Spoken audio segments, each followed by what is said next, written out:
All right, all right, all right. Welcome, everybody. Thanks for being here. Thanks for tuning in to the Virtual Science Cafe brought to you by the North Carolina Museum of Natural Sciences. Welcome. My name is Chris. I am your host for the Virtual Science Cafe. And when the museum is open, I am your host for the Science Cafe. But in this case, they're both one and the same thing. So glad that you could be here tonight. I hope that everyone is staying safe out there and taking good care of yourselves. That way that you can be here with us to tune in every week at Thursday for our guest lecture series, where we meet interesting people doing interesting work and get some interesting stories.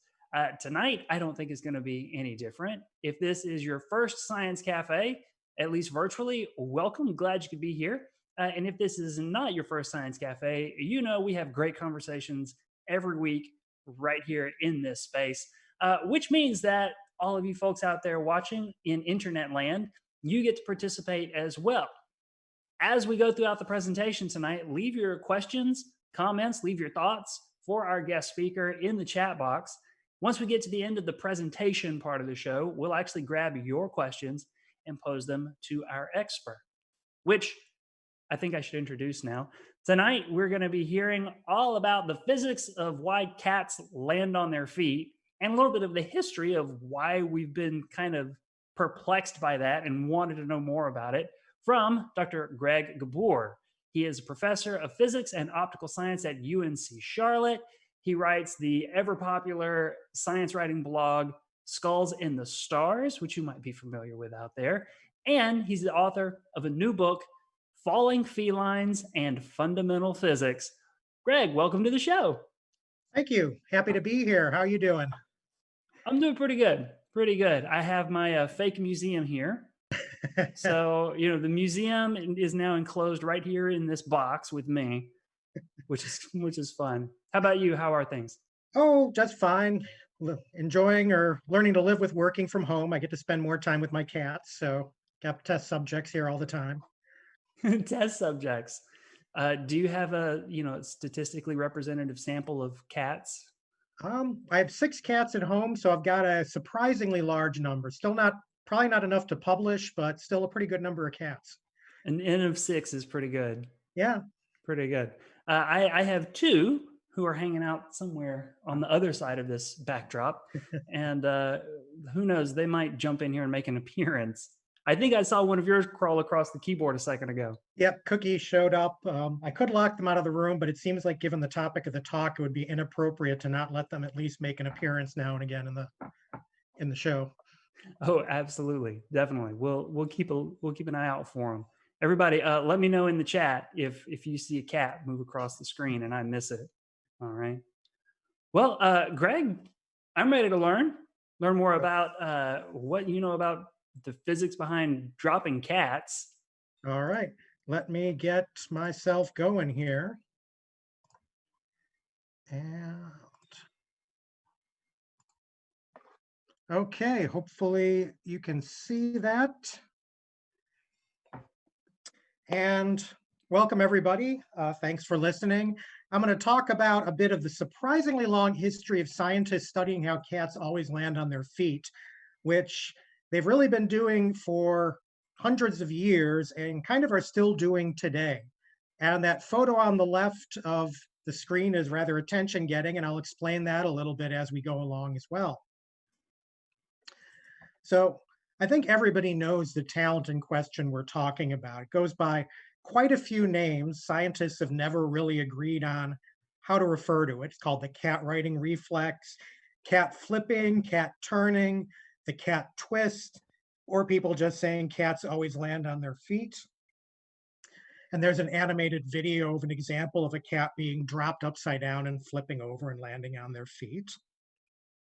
And it's a talent that's been recognized for literally for centuries. I mean, we can go back hundreds of years and find references to this cat's amazing ability.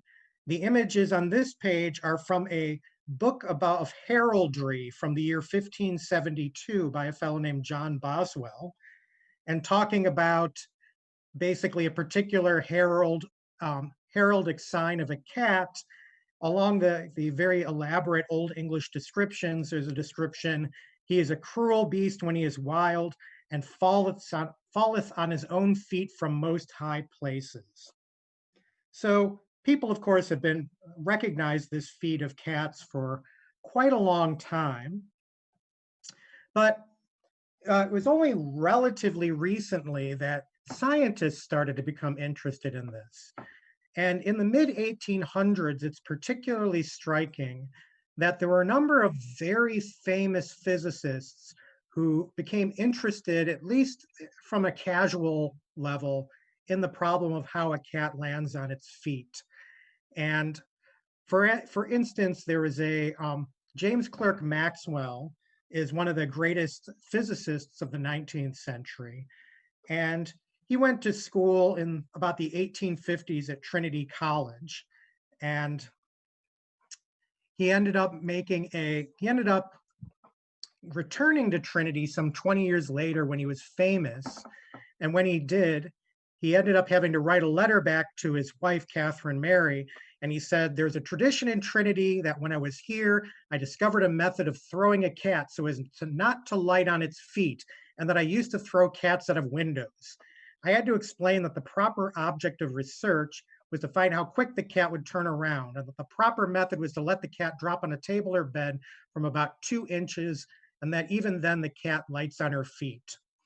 And I always feel like James Clerk was sort of being kind of a little defensive in his letter, explaining to his wife that he wasn't actually hurting cats and he was just curious about it.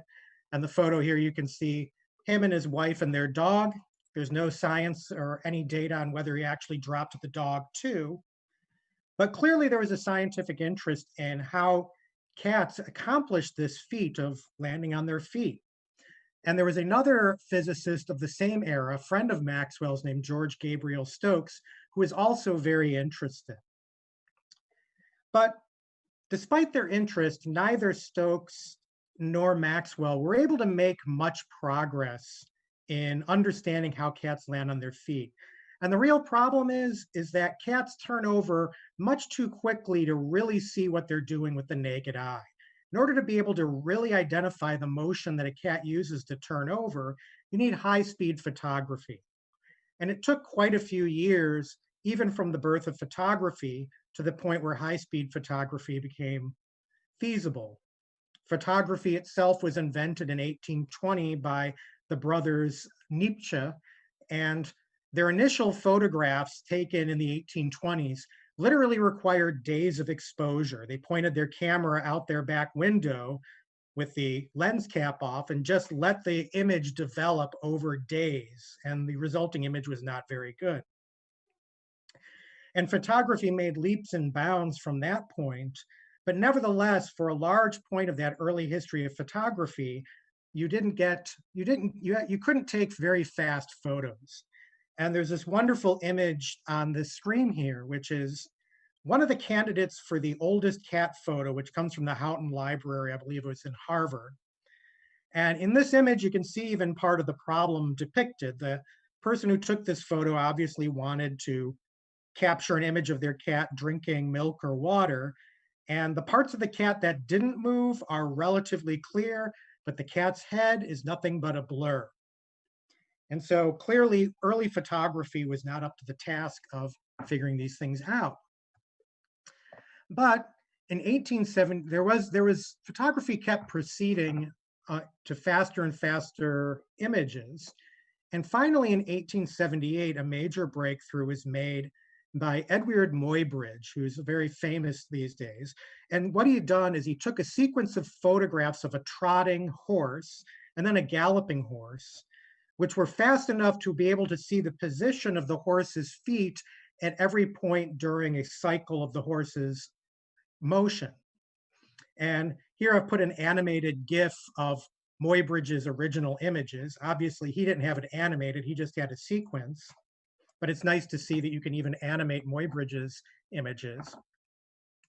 And this answered a question that had bothered scientists, naturalists, and horse enthusiasts for years, which is, does a horse ever have all 4 of its feet off the ground while it's running or trotting?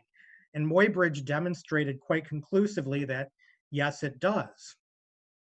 And that revolutionized not only physiology and the science of studying animal motion, but it also revolutionized art because people suddenly realized they'd been painting horses in motion all wrong and they had to adjust the way they painted. Now, the reason I mentioned Musbridge is that his work drew the attention of a French physiologist named Etienne Jules. And Mary was, like Musbridge, studying how animals move. Mary was a physiologist who was really interested in all aspects of animal motion. He wanted to know how insects flew, how birds flew, how horses walked, how people walked. And at the time that Musbridge's work came out, Mary had been doing his own research in the motion of horses and whether they gallop or not. And the middle image here shows you how he was doing it at the time.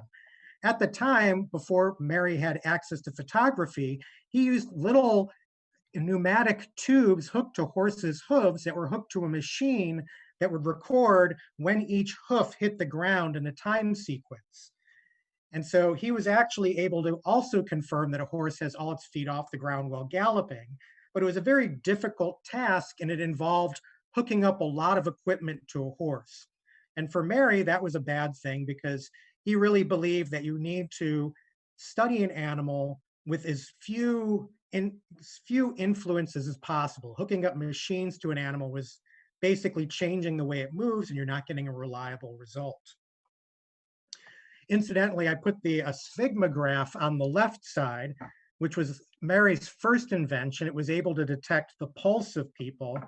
And one interesting bit of trivia about the sphygmograph is it helped launch Mary's career because it's reported that when he first created this and was able to record the pulse line in sort of a scrap of paper that's being traced on the screen, on a screen on the wrist, that Napoleon III asked for a demonstration of the sphygmograph, and Mary came and did a demonstration and took the pulses of a number of people in attendance along with the emperor.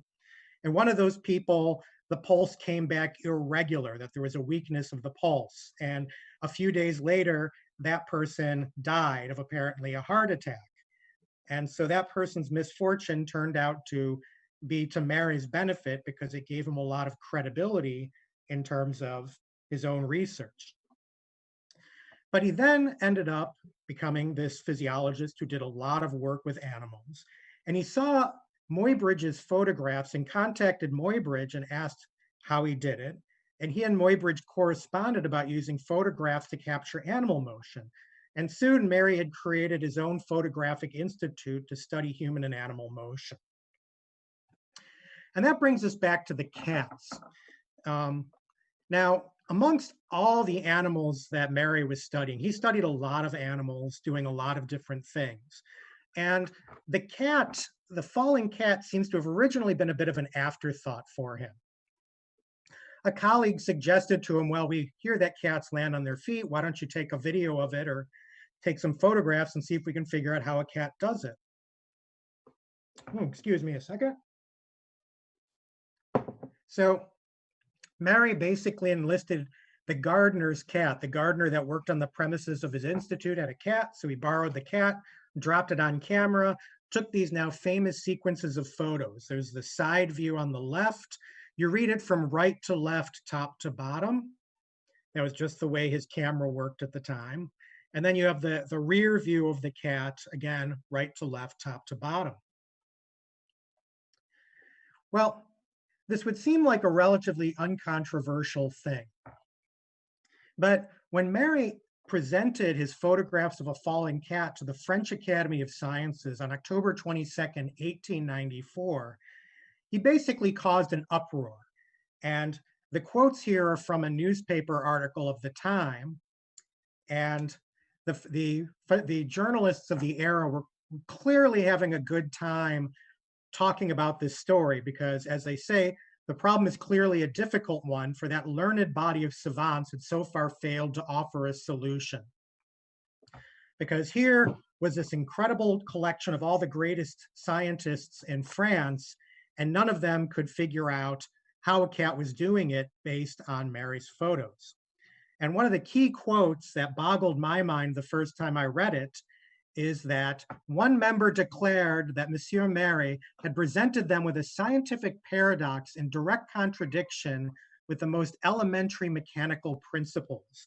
Basically, the members of the French Academy, and there's a cattail incidentally, the French Academy said that what Mary was showing them seemed to violate the laws of physics as they knew them. Now, to understand why this would be the case and why this is such a shock, I want to tell you a little bit about conservation laws in physics. Now, a lot of people are familiar with the idea of conservation of energy. The idea that there's this quantity that we call energy, and energy is conserved and not created or destroyed, but converted from one form to another. This concept of conservation of energy was discovered through the kind of independent efforts of a cannon maker, a doctor, and a brewer over the years from about 1798 to the 1840s. And I drew a little sketch here to give you an idea of what I mean by conservation of energy. You imagine you have a car sitting at rest at the top of a hill. You step on the accelerator. Well, what you do when you step on the gas is you're converting that chemical energy in the gas into the energy of motion. So the car starts moving and it starts going downhill. And once it's going down the hill, it continues to speed up because it has what we call gravitational potential energy from being at a higher altitude. And as it goes to a lower altitude, that gravitational potential energy is converted into kinetic energy. And then when you get to the bottom of the hill, you step on the brakes to stop the car, and that energy of motion, that kinetic energy, gets turned into frictional heat from the brakes pads rubbing on the wheel and sound. And that last bit was the sticking point in discovering conservation of energy. Up until that point, people had just sort of realized that everything that's moving seems to just eventually come to a stop. So there was no evidence for most people to their naked eye that there was something else going on or something was conserved. And it took the efforts of scientists to say, well, no, that energy of motion is turning into heat energy that you can't see. But once the conservation of energy was recognized, that led people to recognize a number of other conservation laws. And one of them is the conservation of momentum. And that is, I always say it's sort of the conservation of the oomph of motion, how much oomph something has when it's moving. If you have a car and a truck moving at the same speed, the truck, which is heavier, has more momentum than a car at that speed. And there's also, along with regular momentum, there's what's called angular momentum. And angular momentum is also conserved. And that's what we would kind of call the oomph of rotation. And conservation of angular momentum suggests that if one thing rotates clockwise, then another thing must rotate counterclockwise. That you can't have something spontaneously start rotating without something else counter-rotating. This does lead to some interesting implications. For instance, in this little picture here that I drew, the bicycle is not to scale, of course. If you're riding your bicycle on the surface of the earth, well, you're spinning the wheels in one direction, and the bike is also moving around the earth in that same direction. But that implies that the earth itself must get a little bit of angular momentum going in the other direction. Now, the earth and the bicycle have really different masses, so that transfer, that creation of angular momentum by your bicycle, or that transfer to the earth, isn't noticeable, but it is in principle there. Now, let me step away from my talk for one moment, and let me demonstrate angular momentum using a spinner here. I use this for ice skating, but it's also good to just demonstrate angular momentum. You're probably familiar with conservation of angular momentum, even if you're not aware of it, because when you sit in a spinning office chair, if you twist your upper body to the left, your lower body, the rest of your body twists to the right. That's conservation of angular momentum. And I can do the same thing on the spinner here, which I'll try and do very quickly. So if I don't fall over, I twist my arms left, my body goes right, and it goes back and forth. And so everybody's, and I had a cat on the chair again. Everybody's kind of familiar with this intuitively with this idea of the conservation of angular momentum. Now, let's see if I can get this going back up. Now, this is why so many physicists in the era of Mary were so shocked by the cat's motion. Because what Mary showed in his sequence of photographs, and we'll see them again, is that when the cat is released to fall, it isn't rotating at all. It does its rotation, it starts its rotation and ends its rotation while it's falling in space. And this seemed to the physicists of the era to violate this idea of conservation of angular momentum. They're saying, well, a cat can't just start spinning from nothing. But this is what I like to say, a little knowledge is a dangerous thing, because the physicists of the era were thinking of angular momentum of rigid bodies, like a bicycle wheel. And for a bicycle wheel, the angular momentum is proportional to the speed of rotation. So if the wheel is spinning, it has angular momentum. If it's not spinning, it doesn't. But if you've ever looked at a cat, you know that cats are not rigid bodies. And this is my cat, Cookie, who has been making an appearance. Her tail's been in the screen a couple of times. That's her as a baby. That's her as an adult. And she clearly demonstrates not only the same pose as a baby and an adult, but she demonstrates that cats are bendy. And that bendiness of a cat means they can play tricks with angular momentum that you wouldn't think possible if you're just thinking about a rigid body. Now, fortunately, to the credit of the international science community, they kind of figured this out pretty quickly. Within a few days of their big argument, everybody realized, well, cats have many moving parts, and they can play tricks with how they move their body in order to get a net rotation to flip over, even though they don't have angular momentum. And one of the simplest examples of this was done by the famed Italian mathematician Giuseppe Piano. He suggested that a cat spins its tail like a propeller, causing its body to rotate in the opposite direction.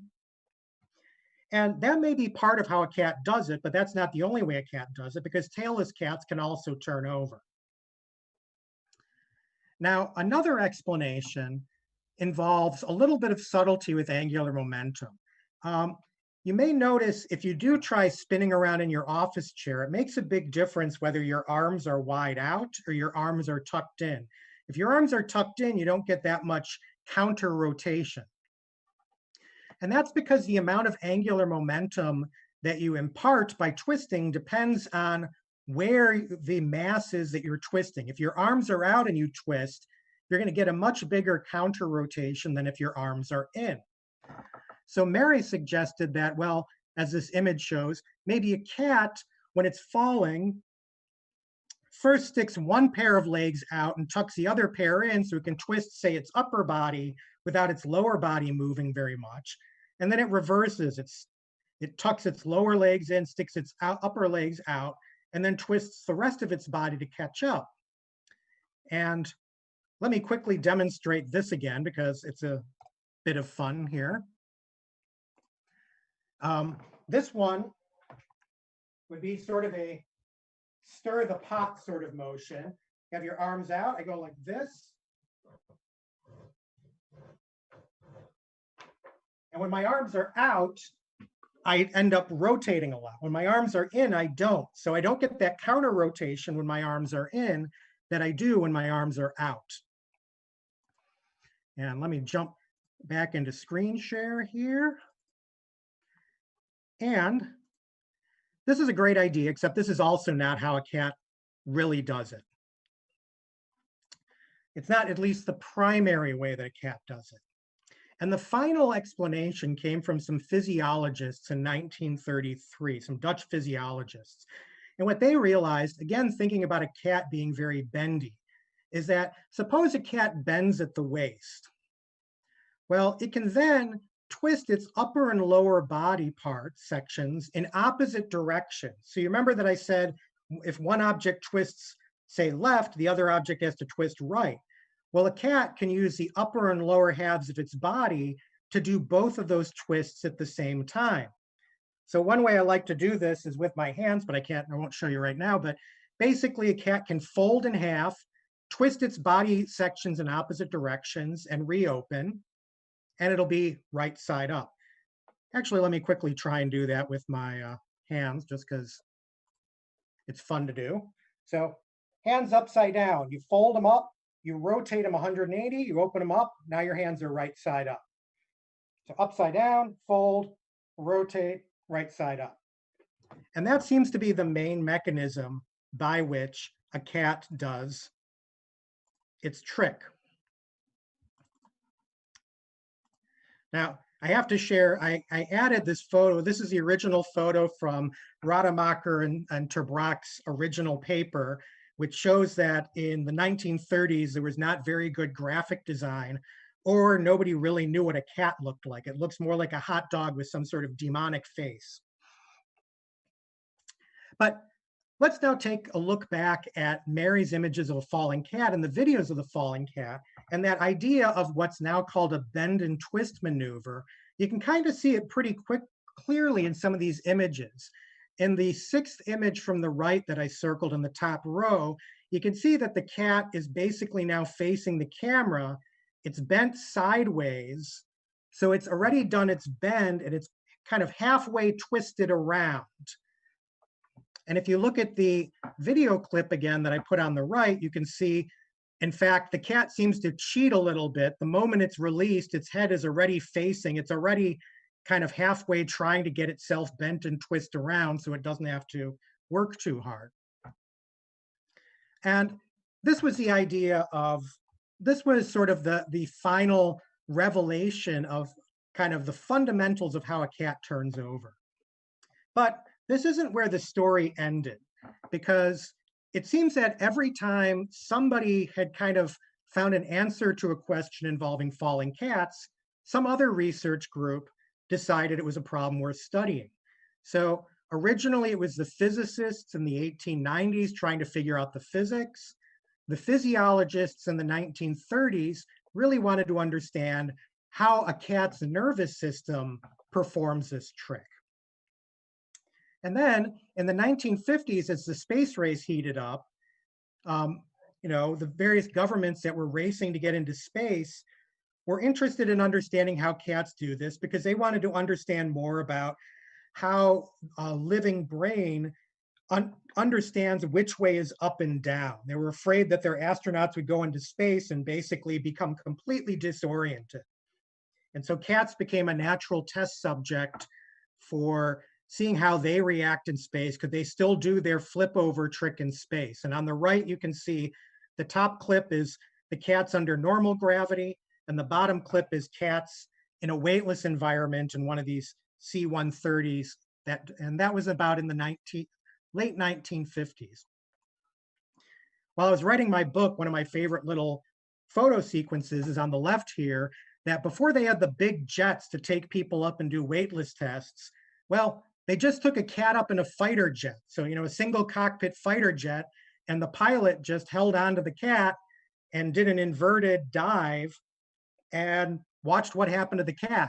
So on the left, you have the cat in normal weight. In the middle, it was sort of just as the weightlessness started, and the right is when it had been weightless for a while and was sort of floating around. And I can't even imagine how treacherous it was to have a cat in a fighter cockpit, making it angry. Now, this brings us back to the iconic set of photos that I shared at the very beginning of the talk. Even after scientists felt like it was safe for humans to go into space, there were still, they still wanted to know how cats turned over and wanted to replicate it as closely as possible, because they wanted astronauts to be able to do the same thing. They said, well, if an astronaut is going to be in a weightless environment, if they don't have anything to grab onto, how are they going to change direction? And so they went back to the cat to try and figure this out. And a couple of engineers from Stanford, Kane and Scher, were funded by NASA to study the falling cat problem. They did some computer simulations to study and model exactly the motions that cats use to flip over. And what they then did is they took those motions, they hired an acrobat, they put that acrobat or gymnast in a spacesuit, and said, now bounce on a trampoline and see if you can do what a cat does. And this resulted in this very surreal sequence of images that appeared in Life magazine in 1969 of the cat falling and turning over and a seeming astronaut flipping over and doing exactly the same thing. Now, a couple of other things. The problem still has not gone away studying how cats land on their feet. In the 1980s and 70s, there was a recognition of what's called feline high-rise syndrome. As people started living in taller and taller buildings, cats inevitably started falling out of these buildings. And they developed a sort of a unique set of injuries when they arrived at vet offices. So vets started discussing, okay, how do we recognize an animal that was injured by falling out of a building? Though remarkably, a remarkable number of these cats survived with only minor injuries after falls of even tens of stories. I think the highest number I saw was a cat falling 23 stories and surviving with minor injuries, hence the parachuting cat image. And one of the really interesting things that's not completely understood still is a lot of the evidence suggests that cats that fall from a higher height, from above 6 floors, tend to have fewer injuries than cats that have fallen from lower floors. And that's still sort of an object of discussion to this day. Fortunately, nobody is actually doing experiments in tossing cats out of high rises, so they rely on veterinary data to try and understand it. And the parachuting analogy is kind of a little bit literal. In 1967, there was one cat that fell, Jasper fell quite a number of stories out of a high rise, and the local Toronto Parachute Association gave Jasper an award for the free fall. Now, let me quickly just mention that to this day, we still have research on falling cats going on because the research transitioned to robotics experts trying to understand how they can make a robot that replicates this motion. And I believe this started in the 1990s. So these are simulations that look very much like music videos from the 1990s on MTV, showing a cat doing this sort of bend and twist maneuver that I mentioned before. On the right, you've got an image that was done of some simulations showing how a cat could flip over, done in 2013, that uses more of Mary's approach of tucking one set of limbs, twisting the body, and then tucking the other set and twisting. And as far as I know, there is only one set of there's actually only been one robot so far that's been built to really replicate this effect, this bend and twist. And it shows the simulations on the left and the actual robot on the right performing it. They made a robot that's able to flip over in less than a second to land on its feet. And I love this set of images because it really harkens back to the original sequence of images by Mary showing how a cat lands on its feet. But there's still unanswered questions. These robots are sort of pre-programmed to fall from a certain position. Making a robot that can fall from any orientation or any starting position is still something that people are trying to do. Now, not all robotic cats are for falling. It turns out that people have made robotic companions for the elderly that don't actually move, but are good for reminding them of important events on their calendars. And I like to point out, I don't want to take up too much of my time, but this cat motion can be used for more than just falling. This was a viral video that came out a few months back, and you can see this cat does essentially a bend and twist maneuver, but it does a front flip first. It kind of tumbles forward, and as it's tumbling forward, it then that front flip makes it go effectively upside down, but then it does a bend and twist to be right side up and facing in the opposite direction. And I'd never seen that before until this video came out. And I was like, okay, cats can do this for more than just falling from a height. And also, in another viral video, this cat actually goes for a toy and misses, and it does 2 bend and twists before it lands. You can see as it goes up, it does 1 bend and twist, but it's also flipping head over tail. So it ends up upside down again. So it does another bend and twist to get right side up. And last, I would just like to point out, in case anybody asks, do big cats do a falling maneuver like this, like a lion? There's no research on this, but the video evidence I've found on YouTube suggests no. They just hold on for dear life until they can get low enough to fall down.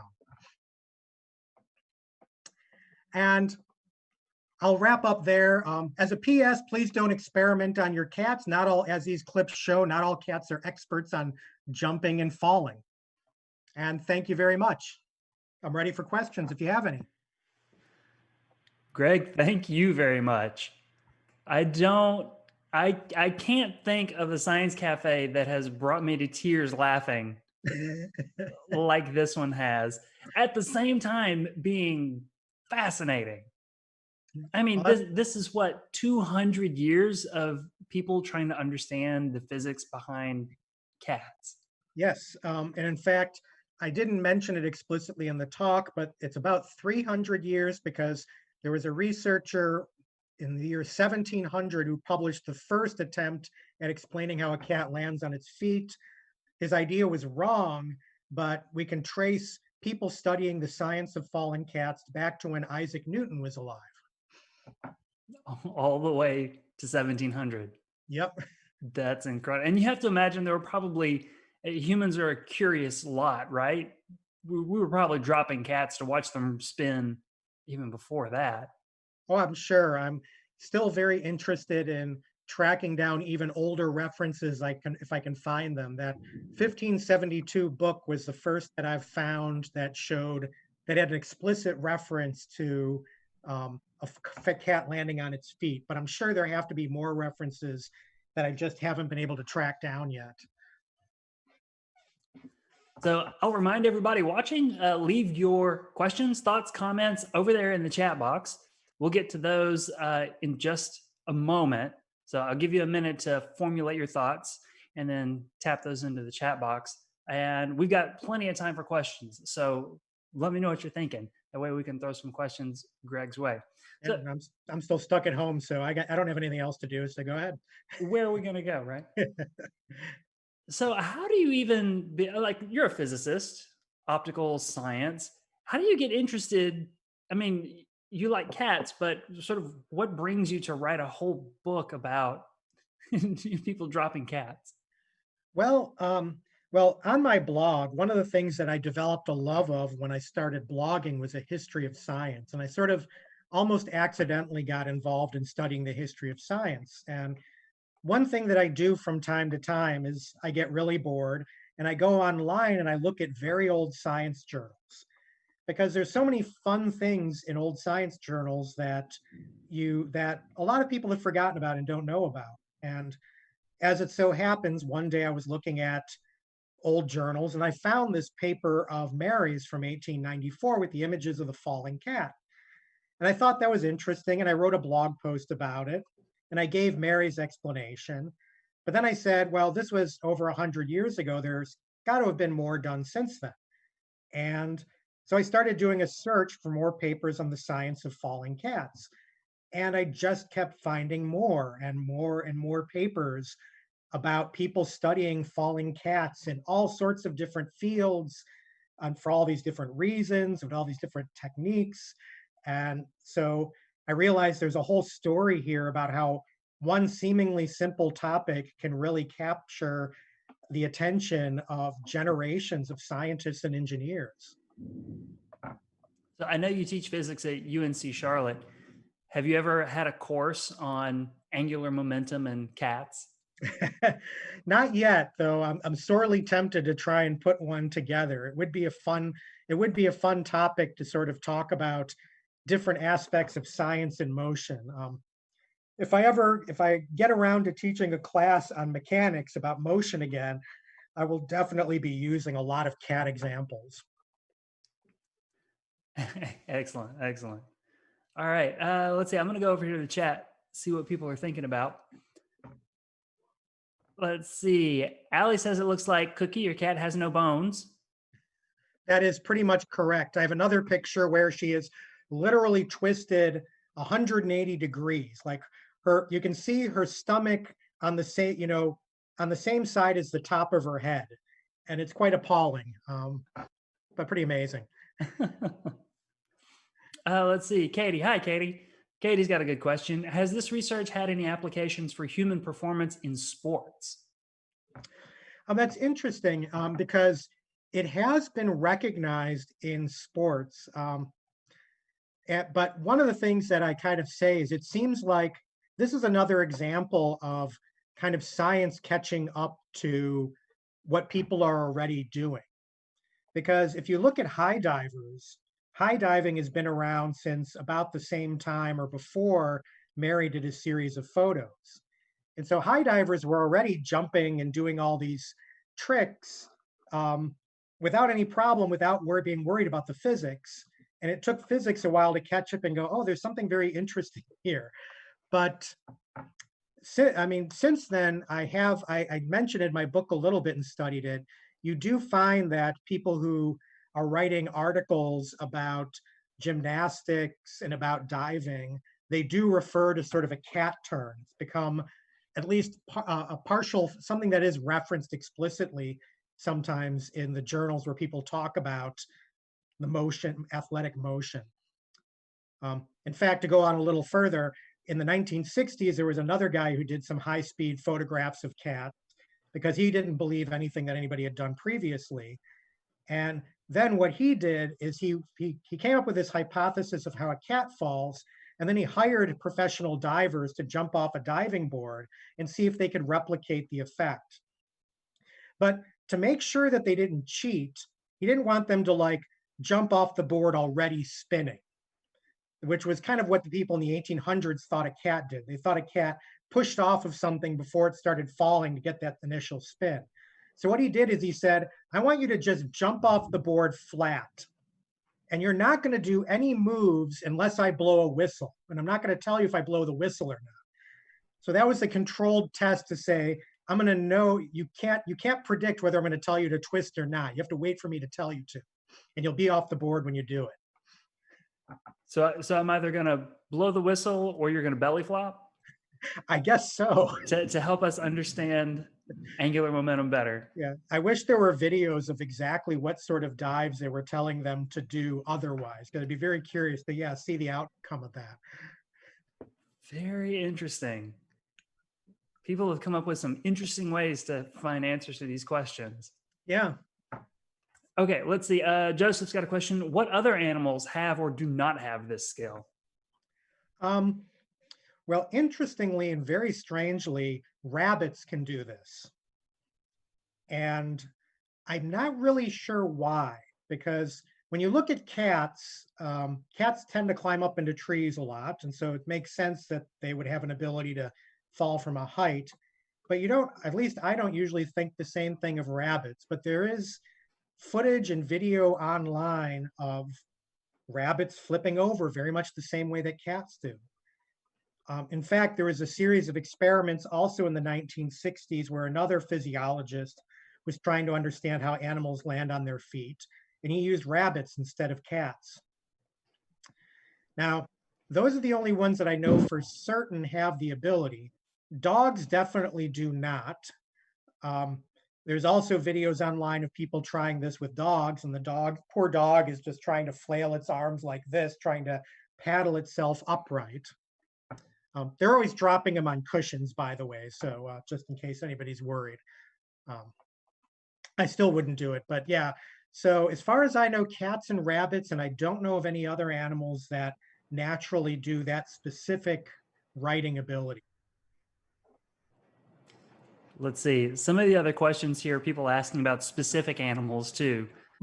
We've got a shout out to jaguars. Can jaguars self-right themselves, and can squirrels do it? It's interesting. I'm not sure about squirrels. Jaguars may be able to. I've noticed that I don't know specifically about jaguars, but it seems like mid-sized cats, any cat that seems to spend a lot of time in trees seems to have the ability. So if you do a search online, you will find videos of some bigger cats flipping over. But like lions don't seem to do it. I'm not sure about tigers. Like I said, there's not a lot of data about it. If you're curious, the only thing you can do is really scour, the internet for videos of big cats falling and hope for the best. Okay, let's see. Okay, we got a long one here. I thought researchers had discovered that cats falling from higher heights sustained fewer injuries because they had time to do the flip and then extend all four limbs outward to increase their surface area, thus allowing them to parachute down to the ground. What do you think of that? Yeah, I mean, that's a plausible hypothesis. The problem again comes down to the fact that nobody's completely sure because nobody really can do these experiments. Thankfully, nobody's doing these experiments. So, it's one of these cases where you can come up with a few ideas, but there isn't an ethical and decent way to test it. Um, the other argument is that that's one thing I've heard is the idea that the cats are actually parachuting to slow down a bit. And another argument is what happens is when a cat first starts falling and it's in free fall, it's weightless because that's physics. That's Einstein's relativity. If you're completely in free fall, you have no weight all whatsoever. And that's a very strange feeling. I've jumped out of hot air balloons, so I can attest to the fact that it's a very strange feeling. The first time I did it, I swore as I went down, and people had it on camera because it was so weird. And the theory is that when cats first start falling, they're feeling that weightless feeling, and they tense up because they're not used to that. They're falling. Once they start falling a few seconds, they tense up because it's such a strange feeling, which makes them more prone to injuries. But once they hit terminal velocity and their speed has become constant because the wind pushing below is equal to the gravity pulling them downward, then they start to relax, and that relaxation causes them to have fewer injuries. Now, it turns out that they hit terminal velocity somewhere around that sixth floor level, that same level where people seem to think that they suffer fewer injuries. So that could be it. Well, there are three possibilities. That could be what's the result, what explains it. It could be a coincidence, and it could be something else. It could be a combination of multiple things. It could be the parachuting combined with relaxation. Or it could be that the data is just not quite understood properly and that this isn't true. People still argue about whether that injury from above sixth floor thing is accurate or an artifact of what vets are seeing. Oh, okay, I see. If I guess computer simulations would be the way forward, then we just need to make computer simulated cats and throw them off simulated roofs. Yep. Roofs. One researcher did, I think this was in the Czech Republic, they used a stuffed animal cat and they put an accelerometer in it because they were testing this hypothesis of at what height does the acceleration on the cat change the most and the least. And so it's kind of an adorable experiment that they put an accelerometer in a stuffed cat toy and then just dropped it off of higher and higher heights to see what happened. So I'm curious. You understand the physics of all of this very well. You've also done this deep dive into the history. What do you think makes a question like this so persistent? Um, part of it is the fact that it's a surprisingly complicated problem, and there are probably multiple facets to it. So, for instance, I mentioned three different strategies a cat can use to flip over. The kind of propeller tail, the tuck and turn that Mary talked about, and the bend and twist that Rademacher and Terbraak. Now, the bend and twist is probably the dominant mechanism, But the reality is a cat probably uses a little bit of all three. If you look at a lot of videos of cats falling, you'll see their tails spinning wildly. Um, and I like to say that the catch is that nature looks for the most efficient solution to a problem, where physicists are often looking for the simplest solution.